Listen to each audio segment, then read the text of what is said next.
I'm Dave Palumbo, founder of Species Nutrition.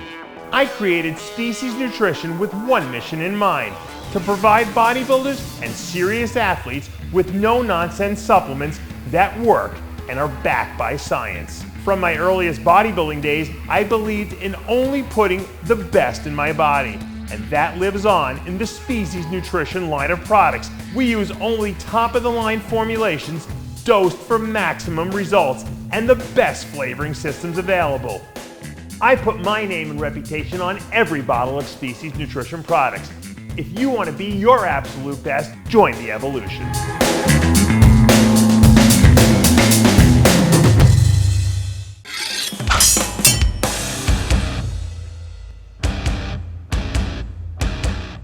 RX Television on RxMuscle.com. This is Iron Debate, the show where we settle the score. On the earlier episode of Ask Dave, we teased a truly legendary episode of Iron Debate. We didn't want to tell you exactly who was going to be on the episode. Of course, we leaked some of the clues, but here we have it. It is Kevin Levrone. It is Vince Taylor. We are going to be discussing and debating training styles. First, let's welcome our esteemed panelists. First, from Maryland, the Maryland Muscle Machine, Kevin Levrone. Of course, LevroSupplements.com, Levrone Signature Series. Welcome, Kevin. Thank you, brother. Thank you for having me here. Pleasure to have you on the show. And then, of course, we go to Pembroke Pines, Florida. And a couple of days ago, Dave did a review video on his invention, the Vince Taylor grips. Of course, we are talking about the 1992 Arnold Classic champion, Vince Taylor. Vince, a pleasure and honor to have you on the show for an Iron Debate for the first time. Welcome. Hey, absolutely fantastic. Thanks for the invite, D. And, of course, you can check out Vince Taylor Grips at VinceTaylorGrips.com. You can check out Kevin's line at LevroSupplements.com. As we now bring in Dave Palumbo from our RxMuscle studios in Cape Coral. Dave, this is an episode you've been wanting to have for quite some time. It seems as if almost every other episode of Iron Debate has to do with training. Well, now you wanted to hear from legends themselves who had contrasting styles in their own training regimens, and we have that here today. Yeah, I mean, first of all, I'm friends with both these guys, which is awesome to have them on. But I'm also big fans of their bodybuilding careers, especially when I was coming up. So that's even a second add-on. And they both have their own lines out of products they want to promote. And they both have two diametrically opposite forms of training. And they both achieved humongous amounts of muscle and huge success in bodybuilding. So, you know, that just goes to prove that there isn't one training style that's right or wrong. It's what works for you. And that's why I want to hear. I think this debate is important. People have been asking for it. And I think it's almost like the planets align themselves to get these two guys here on this day to talk about this topic. 48 pro wins between the two of them, and of course, an epic showdown at the 1994 Arnold Classic. Kevin, let's go to you first on this one, because I remember Dave interviewed you at the Dubai Muscle Show 2 years ago, and I remember we were talking specifically about training style, and at one point, you talked about how you, quote, squatted 500 pounds barefoot. Now, you've been known to love the heavy lift, the art of heavy training. Let's talk about why you adapted that style and why it worked for you in your particular career. Well, I adapted that style because I was a let's say a hard, easy gainer, but I was a smaller kid in school. But I had this natural strength. I was always strong, you know. At 186 pounds, I bench press 455 in the bench press competition with a shirt. Wow. So for me, it was always a challenge. It wasn't just because if I could lift more, then I would put more in there. 225 was light, 315 was light for squatting. When I get up to 500, I feel like I was being challenged. So I needed that. I needed that weight. It was a challenge for me, and going into the gym, that was a challenge. I wanted to see how strong I was first, and then we'll get to the reps and stuff and start counting later. So that's kind of like how I developed my identity in the gym. Well, let's talk a little bit more about once you started to see that growth. And you were on with Dave a couple of weeks ago, and we talked about your massive transformation from the beginning of your bodybuilding career, obviously, into your prime. Once you started to notice some of the growth that you started to see with that heavy style lifting, how did that change your approach? How did you build and scale upon that approach? Well, I mean, once I figured out that you had to add some food to it, and rest. And without the food, I mean, you could be strong as you want, but you're not going to grow without the proper nutrition. So I figured out how to implement that nutrition into my training. And then later on, I figured out that in order for those muscles to heal, you have to rest, So I added those two combinations in on top of my heavy training cycles. And I just start to see some phenomenal gains over a short period of time. And then I even went to the point where I wanted to challenge my body. I would go to the gym and train the same muscle part twice a day, because whoever even said you needed 16 or 17 or 16, you know what I mean, sets to totally break down the muscle. I'm like, well, and they say you need, 24 hours, 48 hours for a muscle to heal. So I always wanted to challenge myself. And I always felt like no matter how strong I was, you're never going to be stronger than that weight. That weight's going to break you sooner or later, whether Vince, you might do reps, but I'm not a rep guy. Reps, it's just doesn't do anything for me. It burns too many calories for me. I already have a super fast metabolism. So for me, I needed to do 6 to 8, heavy movements, compound, squats, bench press, these basic training elements. Because again, like I said, I was a smaller physique guy, had a high metabolism, and I needed to really pound those weights and get the calories in me. So let's get Vince Taylor into the conversation. Vince, if you could, I don't want to just categorically call you a, quote, the I guess, lighter lifter. I want you to give a description as far as what your training style, what your training philosophy was that obviously earned you a very, very long and successful IFBB pro career. Oh, cool. That's a good question. Let me take the professors off.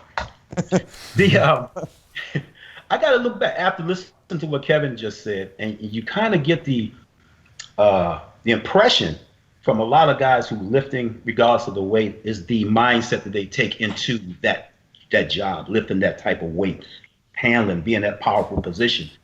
I started bodybuilding at the age of 27 years old. Okay, picked up games in Berlin, Germany, where I was living. So one weekend I went upstairs to watch somebody train. A friend of mine, which happens to be a friend of mine today, got me involved in actually bodybuilding training. My method of training came all from the Weider magazines. I can recall sitting at the break room with these guys over here in the military in Berlin, being a civilian. I'm over at the bases talking to my friends, and we got the whole 3-month issue of the Muscle Fitness finally showed up, and we're going through the training systems programs, how to, what not to do. All my energy, interest in training and knowledge came from those books and then people I ran into. So I never had, per se, going into bodybuilding, a particular method of training. I was that guy who just got out there 5 o'clock after I got off from work, went to play basketball, slashed that, let's go to the weight room, started lifting weights, push-pull training, Joe Weider system. This is 1982, 83 in Germany. So knowledge-wise, I'm a rookie. I know nothing about training. Now looking at magazines and reading about these guys, these monster trainers, what stood out to me was these guys had to be strong. And that's all I kept seeing. Weights, these guys are lifting, and the size correlation with the muscle, it was a kind of like a misnomer, because when I saw that connection, I was already sold that you got to be strong and big to be in the bodybuilding. And when I had the opportunity to meet John Brown in '84, walking down the streets of Berlin, and he invited me to a show he was doing, guest posing. When I saw him for the first time, a 220, 240-pound bodybuilder, 6'3", moving like Michael Jackson on stage, I knew I had to do that, but I didn't know how to get that muscle. And when I spoke with John that evening, he set me down. He said, listen, 3 Bs, eat big, train big, sleep big. And when you training big, you train, you go for the gusto. But here's one thing I want you to remember. Don't use the number on the bar to determine how strong you are. Strong ain't gonna lift that weight. It's gonna be what you have inside that body. So don't be thinking you have to be strong. So when he sat down and did a 500-pound bench press, scared the living daylights out of me, on 5 reps, and asked me to spot him at 175 pounds. I'm standing out there in California. I just met Sean Ray probably a week and a half before that. So I went over to visit John, and I met Sean there. And when John was training, now mind you guys, I'm trying to learn how to be a bodybuilder. What does it take? After that conversation he and I had, he said, come to California. I'll give you some tips, man. I'll take care of you. So a month later, I was there. Right. And when I got to that gym and saw what I had to see, him training, when I met Sean Ray, 18 years old, first thing John said, this guy is 18, the baddest teenager in the world. I'm like, look at the size of this guy. He's shorter than me, but he's ready. I'm a buck 80. Okay, I was 185 pounds, all right? I had just been training for a year, all right? So now when I'm watching John train in the gym, he was fighting a 500-plus bench press. He took that thing off and those plates were rattling like those railroad tires, man. Scared me to death. Kevin, being a railroad, baby. Some things cranking, okay? I'm like, he pushed it up, paused it, pushed it up again. I'm like, whoa, I thought he was stuck. I went to reach to grab it. He told me, get off. And he kept doing it. He did 6 reps like that. I'm placed for bringing. The reason why I say that, it was such a magnificent move to see that weight moving and clattering like that, and told me right away, you'll never do that. You'll never be a strong bodybuilder. If you have to be strong, you won't be a bodybuilder. So that took me right out of the equation of power training. So I don't have a philosophy for power training. I did what I could do, and it was a question of I'm not a strong guy. I'm not made for that. Kevin, let's go back to you because it's interesting when you have different conversations with, like, I'll name the name, Juan Morel, right? Juan Morel talks about, the passion that he had comes from sort of that powerlifting philosophy, before you get into the actual art of bodybuilding. Did you have a similar renaissance in the sense that your love for training preceded your definition, your art of becoming a bodybuilder? Yeah. Well, for me, I started off with power. I first went to Mr. Colossus powerlifting competition, when I was 180 in a 180-pound class. And I just went to go bench press. And because I was, like naturally strong in the gym. There were bodybuilders in the gym, but I wasn't bodybuilding. I was just, powerlifting, benching and squatting and stuff like this. And I ended up winning the powerlifting meet, and they had a bodybuilding competition the same day at the show. And the guy goes, man, you probably can do this. And I'm like, well, what is that? I didn't even know what bodybuilding was, And then actually went, shaved down. I went to Sears, got a pair of underwear, shaved the hair off me.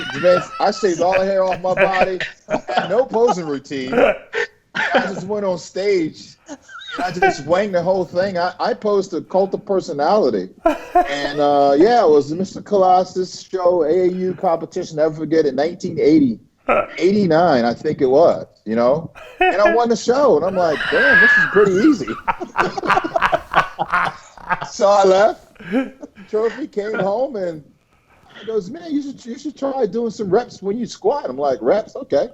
So I think he put like 315 on, and he said, you got to really go low and do like 15 reps and stuff. And I'm like, man, this is hard. The reps, I didn't like the reps. I was like, this sucks. Why do you got to do so many reps with all this light weight? I just didn't understand it. I'm like, if you can do all this light weight, if you can do these many reps, just put more weight on there. I don't want to do all those reps. So I found out that is what worked for me. Just, that's how I got into figuring out sets and reps and stuff. But I never really liked the high rep stuff for me because I burned too many calories and my body just responded to overload my muscles. I needed that challenge. So Vince, it seems as if we're sort of diametrically opposed here in the sense that Kevin came from the powerlifting origin and that eventually, blossomed into a bodybuilding career, whereas it seems as if you fell in love with the art of bodybuilding and then you figured, all right, the means to that end is going to be through my style of training. At what point did you decide, I guess, the reps angle is going to work for you to achieve that end, that look that you fell in love with on that bodybuilding stage? Easy. John Brown told me I should train according to my shape. He said, if you notice a lot of bodybuilders and a lot of exercises that they use, this is a little bit later on now, okay? After I started learning a little about bodybuilding and training, again, John Brown was a significant coach for me, even though he was in California, I'm in Germany.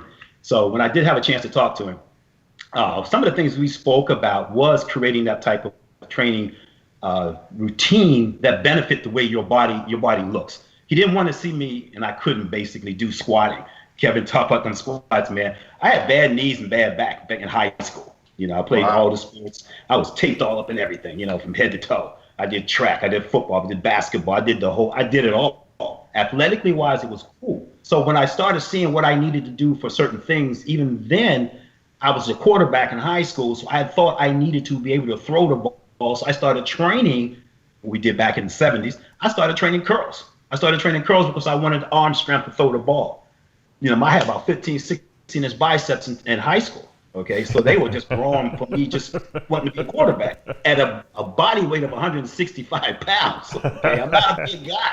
All right, my calves, because I wanted to dunk the basketball, I started doing calf raises, not weighted stuff, not stuff like that, but calf raises because I wanted that propulsion I thought was going to get me in the air. So my calves developed very quickly as well. I'm saying circumference 16 here, 17, almost 18-inch calves. Okay, this is in high school. I wouldn't even think about bodybuilding. I was simply doing this for football and basketball. Okay, run faster, jump higher.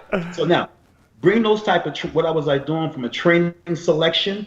I thought I was doing toe lifts to get me that lift. Bodybuilding came into play for training my arms to get that look for that strength for that quarterback. That was perfect. Moving it into bodybuilding now, it was like John was telling me, you got a small waistline, structurally wise, small joints. You're not going to take a lot of heavy duty pounding. Like, okay, you got small joints.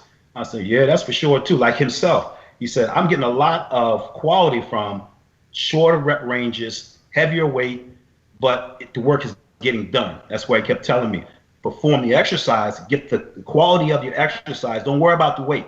That will come. The execution of the muscle. If you're doing 15 pounds or 30 pounds, what does it matter when the muscle's still moving in the same direction? There's nothing happening there. So I noticed that very quickly. So my training developed itself around how the muscle's moving, because I didn't want that power training to go, because when you get in a power mode of training, it stretches the muscle. All it's going to stretching the bicep under that load. Okay. But when a more lighter load, look at the biceps reality. I can flex my biceps with a straight bar training, the bicep will be long and hard. I use dumbbells and cables, allowing that muscle to have more coverage to relax. From training, okay, contraction, I get a fuller looking muscle. So I don't need to strain that muscle out and lengthen it so much and keep it lean looking. Going heavy, lighter made it more volume, more fuller looking.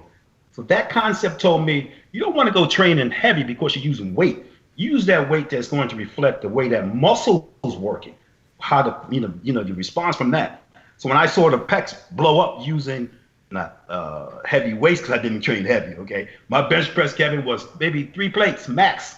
What? The 3 blues on there. Put 1 blue on, I'm good. 10 reps. Put 2 blues on, I'm good. Put 3 blues on, 315. I'm done for 6. That's it. It don't get no more than that. I never had a heavy bench. Vince, did you tear a bicep once? 1986. How did you tear your bicep when you lifted so light? I was backstage. I had just got in the game. I'm in bodybuilding now. This is 84. I met John. I'm doing my first show, Mr. Berlin. I win it. I'm happy. I'm going down to West Germany. They want me to do some posing. So I got 3 opportunities to go guest pose. I'm just stepping into this game. I'm loving it. So I went to 1 show, was great. The 2nd show was cool. The 3rd show, John was there. So I wanted to have a posing exhibition on stage with my hero. I'm backstage warming up. The guy says, Vince, you got 3 minutes. I'm ready. I had about 7.5 kilo dumbbell, light little curls. And I sat there and he said, Vince, let's go. John walked over to me. I did 3 reps. Boom, boom, pop. Wow. I'm like, wow. And John said, Taylor, what's going on? I said, John, you see this? He said, Taylor, what's going on? And I'm looking at it and my bicep is just waggling, It's like, He said, Taylor, you're finished. You're done. You tore your bicep. I'm like, what? That's how that happened. Backstage, warming up to go guest pose with him on stage. It was finally going to happen. I'm going to be on that stage with my idol. Yeah, that shut me down for 85, man. And it took me 8 months to do that. Get rehab. Yeah. Came back, came to Jersey, flew back here to the show in Jersey. I did the Mr. America. I won that. That was my main thing. Yeah. While I was here, I was asked to do the Nationals of NPC, which I knew nothing about the NPC. I don't know what it was. Right. So I qualified for the NPC in Jersey, and I shot to the Nationals, man. That's where I ran into everybody else. So I'm a year and a half into this thing, got a torn bicep, and I come in, I see Sean there, he wins the thing, and I'm coming in there with my torn up bicep saying, I'll be back in 87, 88. Guys, before we debate, again, the different training styles and essentially what's better. Dave, I wanted to go to you because I wanted to get you into the conversation. You know, we heard from Kevin, we heard from Vince as far as, you know, what suited them.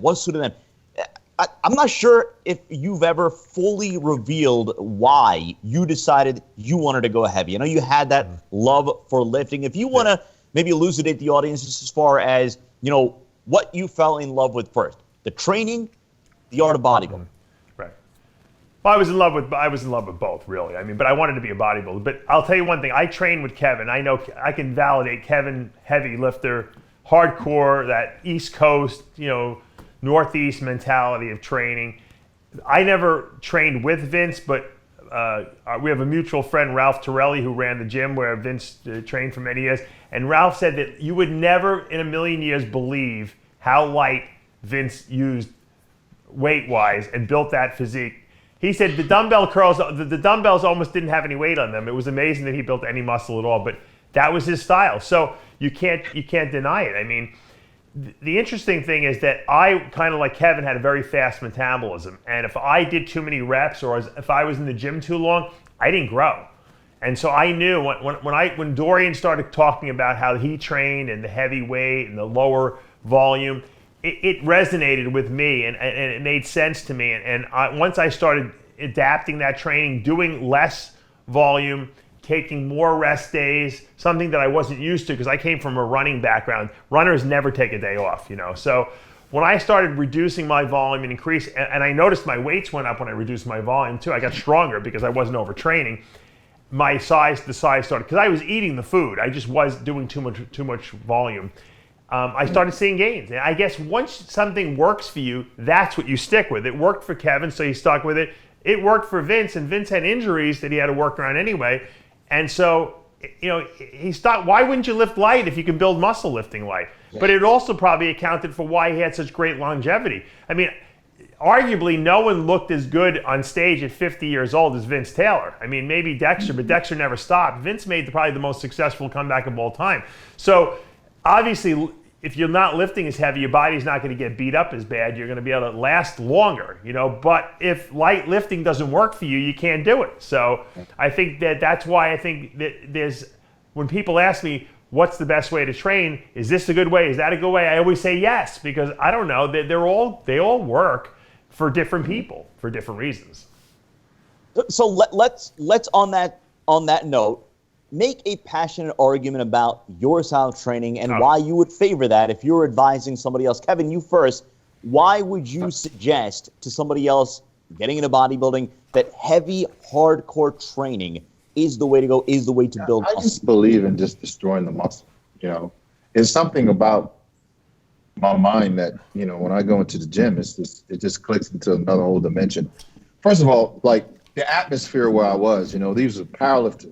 You know, there was hardcore, you know, rock and roll, you know, Metallica blast, that atmosphere, you know, these guys were like strong, you know, that was my atmosphere. And, you know, I'm probably one of the, back in the day, I don't know if Arnold and them, I don't even know if those guys used chalk.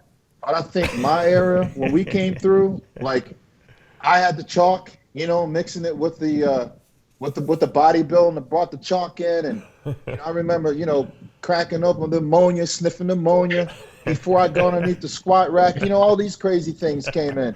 So it was like I had to get hardcore. So that hardcore powerlifting mentality came into the bodybuilding of, I'm going to see how many reps I can do with this 500, you know.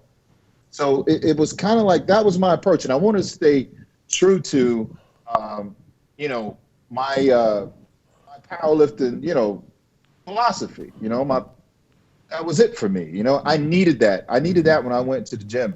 And again, like Dave, if I had to do a lot of reps, I would have lost more and more weight.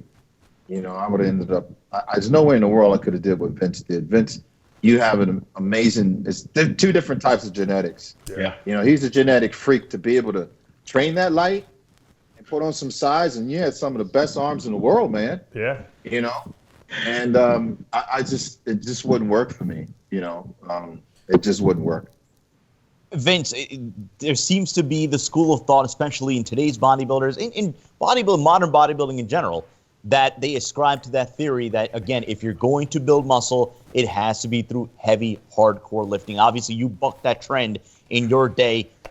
Give an argument as far as why you think the more controlled approach, more, I guess, regimented approach, the one that you took, is better for building a good quality physique.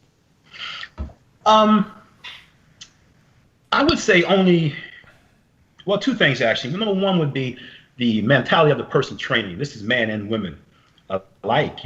When you take on physical training and your goal is to be listed among the standard, which is, like I said, go heavy or go home. That was written on every wall in the day, right?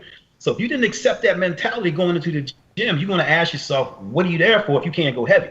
Okay. And then the question became I got to accept the fact I'm going to go heavy and I'm going to push it. I'm going to create this beast. That's my attitude to get in that gym. That motivates me to get to the gym. On the flip side, you take a guy like myself, and the interest of going that hard and that heavy didn't seem to pay off to me, because this is what I saw, what I was doing. It's like, I'm going to have a certain basic plan like everybody else, your regular workout program. How many reps, how many sets? When you see my workout program, it's very simple. I do 4 sets, 10 to 12 reps. I'm not a volume rep guy, okay? If I'm going to do 12 reps for my curls, hammer curls or whatever, I'm going to do 12 to 15 max, 4 sets, that's it. I might do a different exercise, but then I started discovering the fact that if I go heavy and do that same exercise, look at the effect that I'm getting. One, if I try to do a 50-pound barbell curl versus a 20-pound barbell curl, it was like I'm getting to the same place, but I'm getting there beat up, okay? So if I can get there less beat up, I'm going to go lighter.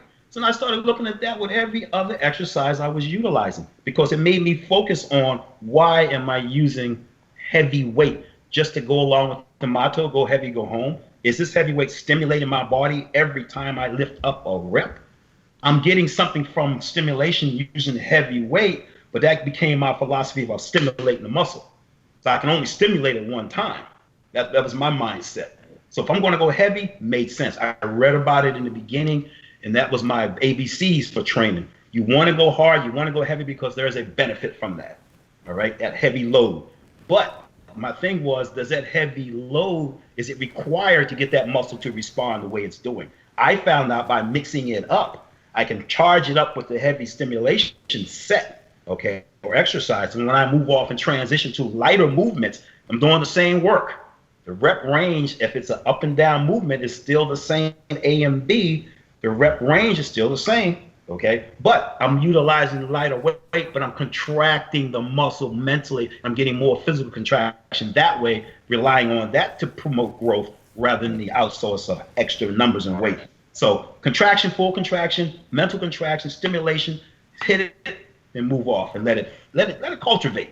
I just can't stay heavy and got results. Well, Dave, let's have you chime in, because again, we hear the quote from Lee Haney: stimulate, don't annihilate. And we have two completely diametrically opposed viewpoints here between Kevin and Vince. Where do you fall on this one? But it's really not. They're really the same philosophy if you think about it. They're just getting to the end point using a different route, so to speak.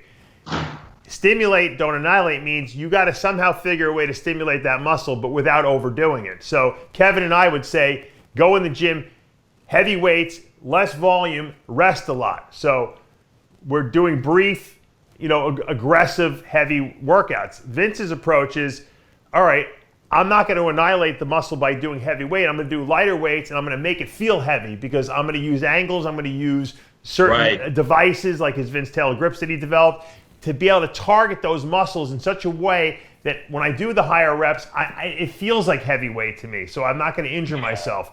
But I'm not going to overdo it either, because I know if I do heavy weight and do those different methodologies, it's too much. So I think the God-like saying, stimulate, don't annihilate, applies to both camps, just achieved. I think that Vince's route that he took is actually the more difficult route, because to be able to make that muscle work using a lighter weight approach is way more difficult. It's way easier to get under a heavy bench press and stimulate your pecs, assuming you're using full range of motion and controlling the weight. But it's harder to do it with lighter weight. Now, obviously, you have to have a genetic predisposition to build muscle to be able to do that as well. And I think that's why someone like Vince was successful. I think someone like Dexter was successful. Dexter was never a very heavy lifter, and it gave them both tremendous longevity in the sport. So you have to do what works for your body, and that's the bottom line. So there really is no right answer, but I think everyone who's successful is adopting that same philosophy that you cannot overdo it, like Haney said, or you will not grow and recuperate. Well, Kevin, I want to bring up the interview that you did with Dave a couple of weeks ago, and you introduced the angle of Dorian Yates. Now, you yourself are talking about coming from the powerlifting background and eventually adopting to bodybuilding and what goes along with bodybuilding training. When you look at your generation and the impact and the influence that Dorian Yates had, sort of revolutionizing the sport in that mass monster mold, when we talk generations, do you get the sense that there was an entire generation of bodybuilders that was influenced and that may have altered the way that they trained because they wanted to look like that? I think, Tom Platz was he would squat 500 for 20 or 30. I don't know how many reps it was, but the guys were really strong. I think our generation, Vince's generation, and my generation, we kind of merged the two training cycles together. I'm sitting here listening to Vince, and he's real. Seems like if I was in the gym with him, he would be real technical and probably using certain angles, like Dave was saying, and really getting in there almost like a surgeon. He's getting in there and he's making those adjustments. Right? You're making them adjustments and you're tweaking and you're doing these things. And you're getting tremendous results for that. And that's like, hey, God bless you, brother, for that work. That would bore the shit out of me. Seriously. I'd be like, what the hell is this? This is not even training. Let's grab this 100-pound dumbbells.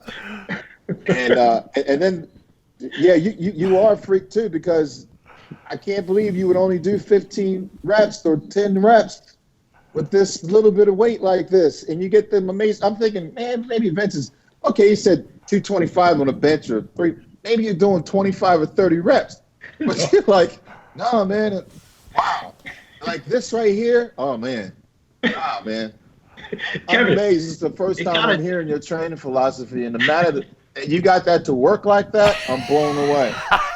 Well, remember we was on tour, Kev, and we were doing some shoulder raises back there warming up. And you had told me at one point, you said, listen, how many reps did you do for your shoulder? You said less than 10, 8 to 10. Yeah. And I just stayed on that. Yeah. Right? From raises, 8 to 10. Because I used to try to do shoulder workouts. Now I'm trying to do heavier stuff, trying to be a bodybuilder. And I got a 30-pound dumbbell, and I get to rep number 8 or 9 on a shoulder lip raise. Man, come on. It's like, what? 10, 11, forget that. 15, 8 to 10. See, for me, that's easy. I could do that with 60 pounds.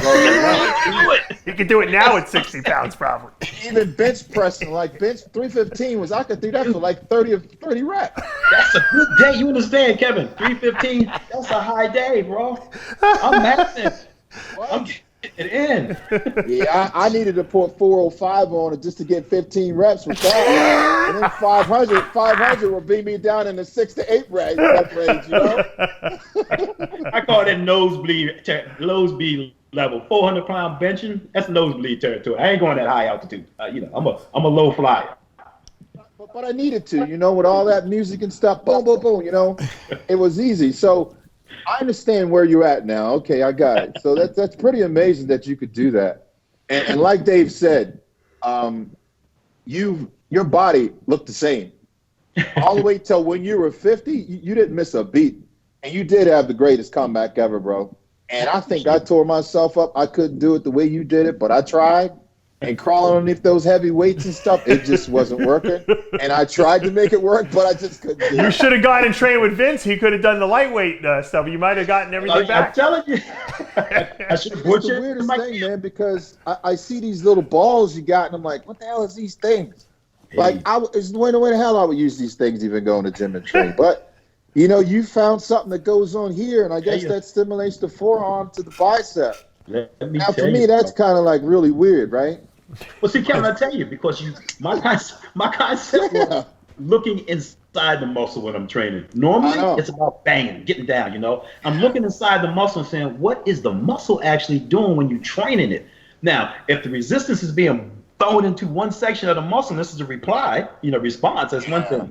Then when you can control where you put the resistance into muscle by virtues of zones, where I found out, it's like, wow, you have a lot of patience.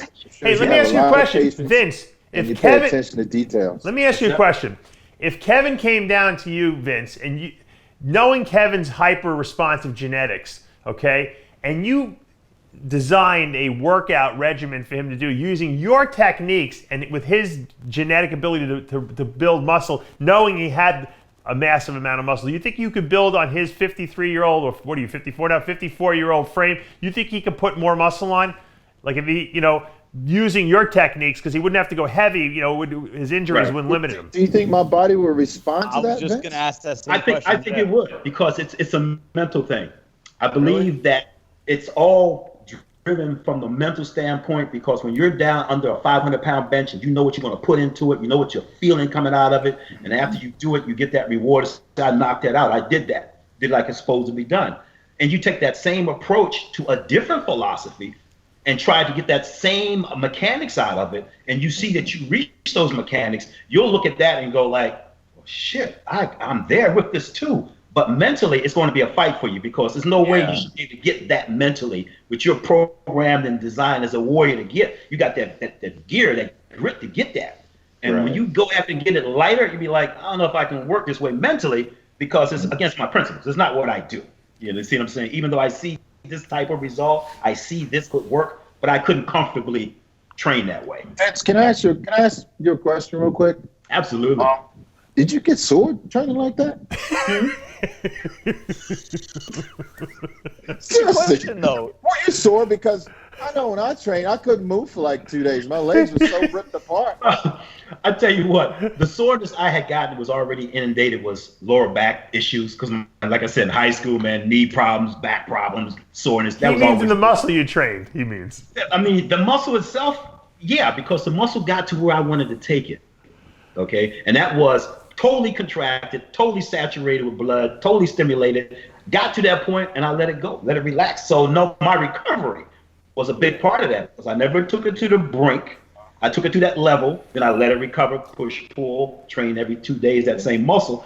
Then I was recovering. I was doing great. So fatigue-wise, great. Contraction-wise, great. Recovery was even better. Soreness, very minimal. Wow. I had a lot. The next day I felt like a mummy, man. I could barely even sit down on the toilet. Dave, you know how that felt. You're like, oh man. I know exactly how you felt, man. Vince, how much do you credit your training style throughout the course of your career to that longevity that we've been referencing? And then, of course, we talk about your comeback at 50 years old in 2006 in Australia, and again, renowned as one of the best comebacks in bodybuilding history from that hiatus to coming back at that age. How much do you attribute that to your style of training? Totally, a lot, almost 100%. Only because that was me. That's the way I trained. That's the way I knew how to put it out there. So, that understanding of what I need to do to build this physique. And you got to remember too, the longevity point, when you step back and identify what the longevity is, my age in bodybuilding started at the age of 27. I'm on stage and winning my first championships in '89. I'm 30. Okay. So 30 to 40 was the only run I had in bodybuilding. And 3 of those years in there, I shut them short because I didn't concentrate on really developing my physique. I came out the blocks hot. I'm a young rookie. I don't know how to train. And when I won the nationals and got myself into the Night of Champions months later and won that as a rookie pro, I'm still the same guy who was just playing basketball a couple years ago. Okay, I'm the same guy eating Coca-Cola Red and eating ketchup. That's my diet. Okay, I'm not that bodybuilder. I'm not that guy who ate 7-8 meals. I didn't know that stuff. So all my knowledge and everything that I had, and longevity, went hand in hand because I started late. I felt right now the most disadvantage I had in my whole career was after coming out so hot, with that minimum amount of years of knowledge and training behind me, my physique was just starting to develop in 94 and 95. Okay. And by 95, I'm already almost 40 now, so I'm ready to shut it down. So my training was here. And then at 95, I took a turn. So I'm going to the Masters now. I'm not trying to fight them young lions. Yeah. You know, Can you imagine, Vince? Feelers. Can you imagine, Vince, if you would have started like competing at 20, you would have had 40 wins probably under your belt, you know, when you retired. Hey, the way I came out blazing, I'd have 40 plus. Yeah. Okay. Hey, Dave, I think if we had held him captive and brought him over here to the East Coast Mecca, yeah, we probably could have got him on some heavy weight a little bit, you know? He probably would have won Mr. Olympia. Yeah, exactly. Hey. Or he would have been dead. One or the other, yeah. Hey, when I flew home from Germany to do something in Maryland. I was in Baltimore, and I went down to, I think it was Glen Burnie Mall, where I seen that young fella just came out of 91. You just won something in 91. What was that? National. Yeah. I ran into this guy in 91 in the mall. I'm like, these cannonball shoulders on this little joke over here, boy. Going to BWI, I'm headed back to Germany. That's when I first saw this guy. Vince, I want to tell you always were someone that I looked up to because you were actually the first pro came out of Maryland, not me. There it is. You know. I'm the old guy. Oh, you're from Maryland originally, Vince? Yeah. I didn't know that. I didn't know that either, yeah. Yeah, Vince, you lived in Maryland. So he should be the Maryland muscle machine in reality. How long I know. How long? But you left. I think you left right after turning pro or something, right? Yeah, I stayed. I left to Europe in 1975 to go to visit my brother in Germany. But I was born and raised in Maryland, man. Harford County, Maryland. Right down Route 40, baby. Going into Baltimore County. Right there, Dave. That's funny. Guys, that's my Maryland homeboy. I didn't know that. That's crazy. Yeah. Let's have some fun with this. Now, look. Can I ask Vince a question, though? I want to ask him a question. Yeah. Let me ask you this, Vince. Philosophy worked for me, and I know that I could trust it because I could take off 6 months a year and come back and train for 3 months and get ready for the Mr. Olympia. I could gain 3 or 4 pounds of muscle a week. Yeah, we saw that. But let me ask you your philosophy and what you did. Did you have to do that all year long to keep your gains and maintain? Did you take any time off? Because you were very, very consistent. You were a very, very consistent bodybuilder. Your weight never really changed that much. Right. You were always in shape. I'm pretty sure you're probably close to the same weight right now as when you compete. You probably still have abs. Is this something that you maintain regularly? Is it like just, honestly, you look great. Honestly, not at all, Kev. When I shut this thing down after that mass, what was it, 90? When I stepped off the game for 4 years, I stepped out. I didn't do no more training. I was just trying to figure out how to just do what I was doing. Only reason I got back into some kind of minute way of training was when I started working with my grips and trying to figure out how to employ those into fitness. And then, of course, that became a workout within itself. So my training came back in just to say, okay, I'm back in there just trying to train a little bit, just this new concept. Yeah. And then when that idea and transition came about when going back you were in the stage, game, did you train all year round? Oh, man, 6 days. Whole career? Took Sunday off the whole year, 24/7, baby. Yeah, he never took it. Kevin, you were the only lunatic who did that. Only you could recover from doing that. No one else could. I think Sean Ray, too, probably was like that. But you and Sean were the anomaly, I think. Vince, how many years did you compete? I came out in 89, 88 to win the Nationals. I shut down in 2000, 96, 97, 98, 99, did that. I would say, 12? Oh, man, I get the actual telling number. me 12 or 13 or 14 years you trained straight all year round. My concept was when I started, it was 7 days a week. Sundays was a recovery day as an amateur, just to go into the gym and just do something to warm it up. But after that, I kept that push-pull training all my life. Wow. Wow. I did twice a week. 2 times I did sessions, double sessions, man. One body part in the morning, 2 in the afternoon, 6 days a week, took Sundays off. And Sundays came back on play when I had to work on something. Yeah. I got to commend you for that. I could have never did. I never did that. Not at that intensity you I train. could have never did it. Well, he's right. Maybe he's right because you were so intense, Kevin. It's like you needed to recover mentally as well as physically from those. And you know workouts. what the crazy thing was, man? And sometimes this is what I did because I knew I could gain muscle so quick. I would just wait until the last moment and put my back completely up against the wall. I'm like, okay, I'm going to go down 120 pounds. 220. I'm going to wait till I got like 9 weeks to get ready for the show and see if I can pull it off. Stupid stuff like that I would try to do. And with I saw you at New York, I think it was, at one time. Was it New York? You were singing, and you had on black. Yeah, I was in New York Pro, yeah. You had a show coming up soon. I was all like, look, he ain't going to be ready for no show. And damn if he didn't get ready. You went from a rock star, skinny, to the Mr. Olympia, yeah. How did he do that? But like Dave was saying earlier, Vince, that training style that you have, that's the safe route, really. If you can pull that off, and it worked for you, and you pulled it off, that's smart. That's smart training. You know what I mean? And, I wonder how many top-level pros would adapt that training strategy, though, right? It seems as if more would levitate to your training level, Kevin. Well, I think it's the environment. You're a product of your environment. If I have a kid and he's born in China, he's going to speak the language. Yeah. I think, like Vince said, he's a product of his environment. Being in the military, on the military, training base and stuff. I know how those guys train. I went to Fort Meade, military school too. Yeah. And it's just different, and they do things very, very strict and stuff on a time regimen and everything. At Gaffney's and stuff like that. It's just your atmosphere. The East Coast, where me and Dave came from, it was real, real edgy. A lot of guys were, most of your hardcore dudes, your criminals and shit are in the gym.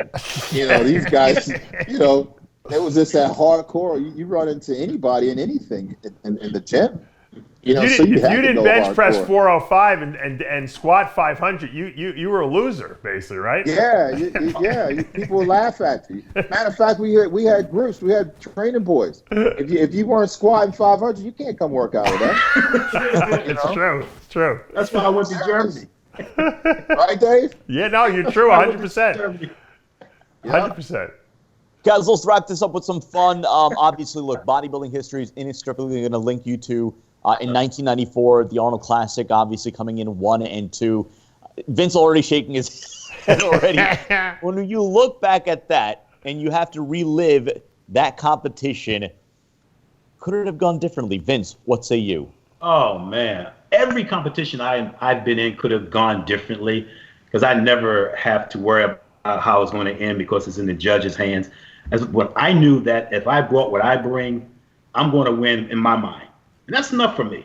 When I hear fans talking and collaborating and going like, yeah, you got 50 saying you did and 49 said you did, you can never go with that. You know what I mean? So, yeah, I bring everything I bring to the stage because I present the physique I tried to build. I don't go in and try to beat nobody. That was never my mentality. And not to kick off subject real quick, but when I hear people say, I got to win this Olympia, I'm going to win it this year. I'm going to beat this guy. I'm like, first of all, who is Mr. Olympia? At that time, it was Lee Haney. Yeah. Okay, you're going to beat Lee Haney because you're sitting at home pissed off in the weight room, thinking how much more you have to lift to beat him. So I never, ain't no sense of me thinking about that going into a show. But getting back to our conversation, I felt every show I got into that I did my work and I thought I looked okay, which is probably about 60% of them. Then I was always pleased with the outcome because I knew it wasn't in my hands how it was going to turn out. Kevin, what won you the 1994 Arnold Classic? I beat him. I beat him. Don't talk about that. Well, Vince had won the Ironman the week before, too. I was on a roll, man. That's, let me give Vince a compliment, because I studied. See, I did the total different than what Vince did. I would always study competition, and I knew what they were going to bring. Vince Taylor was dangerous because Vince Taylor was a performer. Vince Taylor could show up, and Vince, we did tours and we did everything together. Vince Taylor could show up, and another dude Vince Taylor could show up win a competition, you know, when I say off, not saying off, I'm saying, you know, not at your best, right? Because Vince Taylor, if you ever studied, like I know Vince. Vince would, if you ever watch a prejudging of Vince Taylor, Vince would never stand still. He would always be moving. Vince, you'd be moving, you'd be doing some things, you know, back in the lineup. A lot of other guys would just be standing there, unrelaxed. But Vince would be posing in the lineup in the back. And you can't help but pay attention to this guy. So when you want to look at this guy's over here, he's constantly moving. You're like, he's getting your attention, you know. And all at the same time, he's getting, you know, he's getting a little more points added in, and then let me call him back out, you know. So I knew that he had this performance and he had this strength going for him, and his routine when you did the, you know, your Terminator, that was dangerous. But I knew I had a chance to get him because I trained. I knew I could train heavy, and I knew I could come in with a little more muscle than he was carrying. You know what I mean? So I had to bring that conditioning with some more muscle to compare to the lack in performance that I didn't have that he had. You know, and then the rest was up to the judges. You know. Kevin, you were very aggressive on stage though too during the mandatories. Because see, people don't realize, but I would study Vince too, and I would pick up a lot of that stuff from Vince. And Flex and them would get irritated with me. Vince, you never even knew this. With that, yeah. Flex. Yeah, I learned that from you, watching you.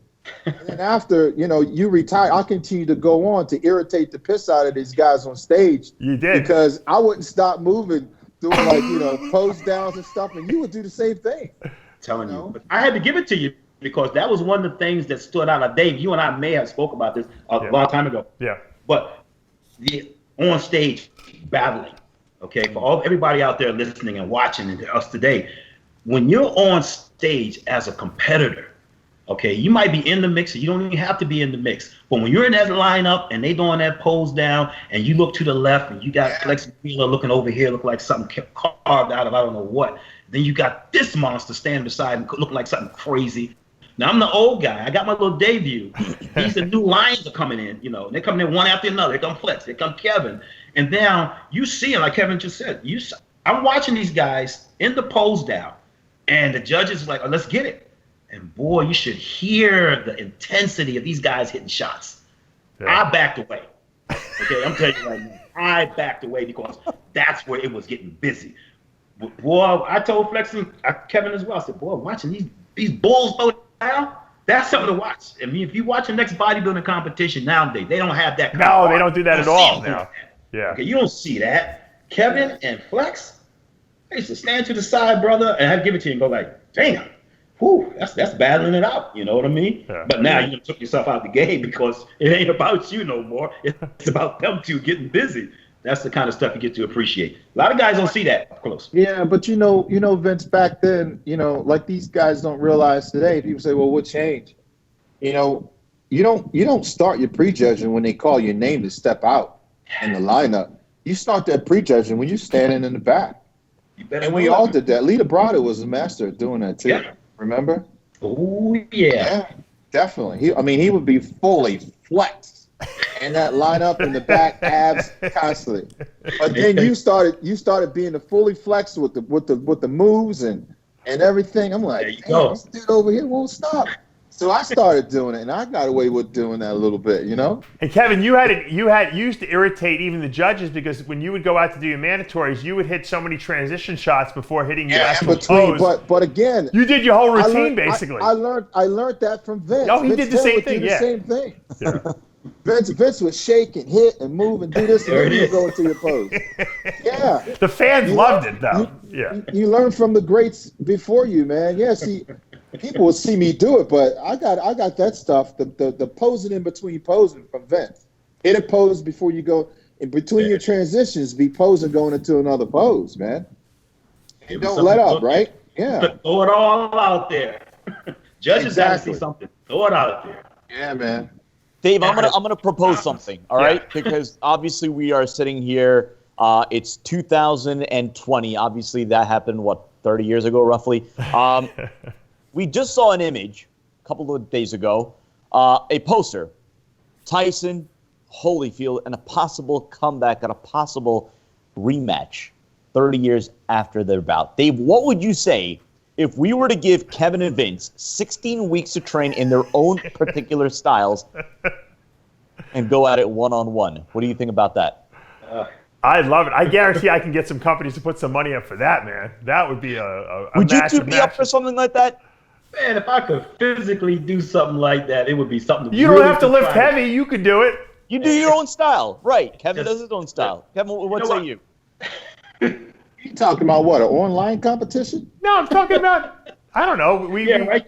stage it So somewhere. we're living in a normal world, in a non-quarantine world. If you guys were to train your style 16 weeks, prep the way at this age where I'm at, Vince would take me out.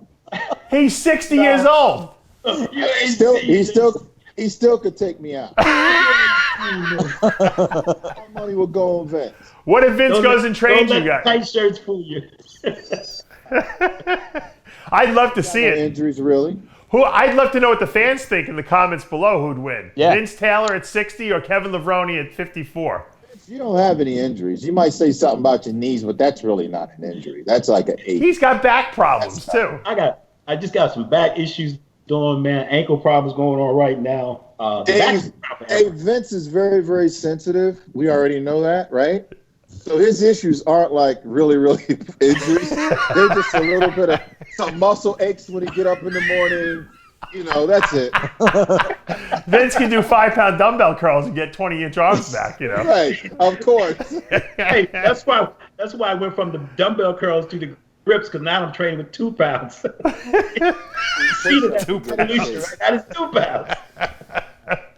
Gentlemen, this has been an absolute blast. It's been an absolute honor hosting both of you on this platform. Before we go, let's get a plug for both of your companies. Talk about what's going on. Obviously, all companies right now affected by COVID. Kevin, let's go to you first. Levrone Signature Series, LevroSupplements.com. What's going on right now with the supplement company? Every day is just a challenge to influence people to keep them up and let them know that, they're not alone regardless of what they're going through. Situations of, where we're at as far as what we've accomplished doing, the hardship of times and training and being able to put your mind in a place to visualize and know that there's a better place you're going to be in tomorrow, the next day. Just hang in there, because what you see right now isn't really, it can be changed. It can be changed. So where the mind goes, the body follow.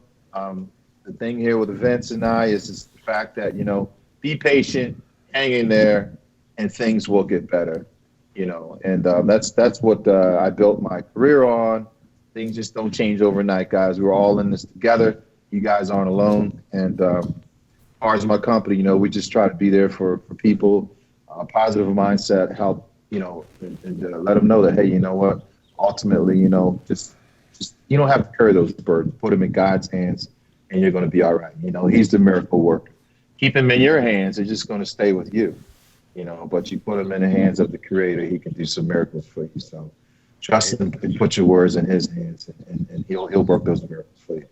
So that's, again, the Levrone Signature Series. If you haven't already checked it out online at LevroSupplements.com. Vince, what's going on right now with the Vince Taylor grips? Of course, Dave did the review video a couple of days ago that was posted on our channel. Yeah, that was huge, Dave. I had to reach out and tell him thank you so much for that extra. I use them, Vince. So it wasn't like a stretch of the imagination for me. I love it. Certainly appreciate it. Yeah, that whole concept of training that I've come up with, and of course the grips was something of my vision that can carry on what I'm doing in sports and fitness. So it's been health and wellness. It's been my lifestyle. 30 years in this game, if not more. Being able to come up with something to further my interest in the sport, like Kev, they went to the nutritional end of it. For me, it was like, what can I do? Come up with. I came into the training portion of it, so I started pushing something to do to evolve training where I can give back. When I'm on stage training and doing posing and stuff, that was me entertaining and giving fun and laughs across the world.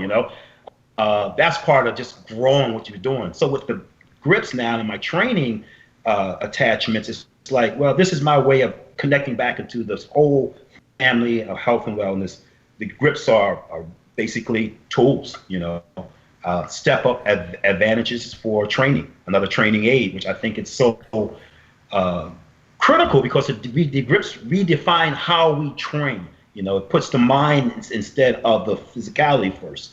So it makes you re-identify what training is. My approach makes you re-identify what it means for you to be being healthy and getting in shape. So the grips, major changes in how you perform exercises, basically. But as a health product, it just carries on a different dimension of benefits utilizing that way. And with this corona stuff and people trying to work out, it kind of shifts the way you train. So my grips and my combination of lightweight resistance training kind of makes you rethink training. Before, to me, training was going to the gym and lift some weights, go lift weights and go home. That's training. That's the concept. My thing now is muscle contraction, muscle activation, utilizing the same techniques of training, but I'm utilizing different terminologies, muscle activation, training wise. You use that now. So when you go to the gym and you say, I'm utilizing the weight for a reason to stimulate this muscle, to make it respond, to get it healthy, without looking at a secondary goal of making it grow. Like a lot of people in the gyms now, they're going to train for strength and power. I want to train functionally. I want to give everybody on every level, 8 to 80, a way to just train functionally. And these grips, and they're not reinventing the wheel. It's the same exercises. You're just doing them differently because you're thinking first, utilizing what's more safe, I would say, as far as weight management controls. So, it's just a great way to get everybody back in saying, take another look at being healthy, approach to how to get healthier, and you'll get all this thing done, man. Vince Taylor grips, they're taking off. It's a slow process. I'm all around the world with conversation. I'm not big like Levrone yet. Give me a signature series Levrone grips next. You see, Levrone got that nutrition, and I got that training concept. So what the Merlin Muscle Tag Team going to do, Kevin's going to come at you telling you how to train that body nutrition-wise. I'm going to bring in that new phase training aspect. We're going to break that bad boy together. That's Merlin Muscle right there, guys. They don't know it, Kevin. We'll talk about it later. All right, Vince, I'm waiting, brother. So there you have it. Again, if you haven't checked it out already, VinceTaylorCrips.com. That's going to do for this episode of Iron Debate. Special thanks to Kevin Levrone, Vince Taylor, Dave Palumbo, and of course, our producer Tyler Shore doing a great job as always. I'm Sadiq Faruqi. We'll see you next time.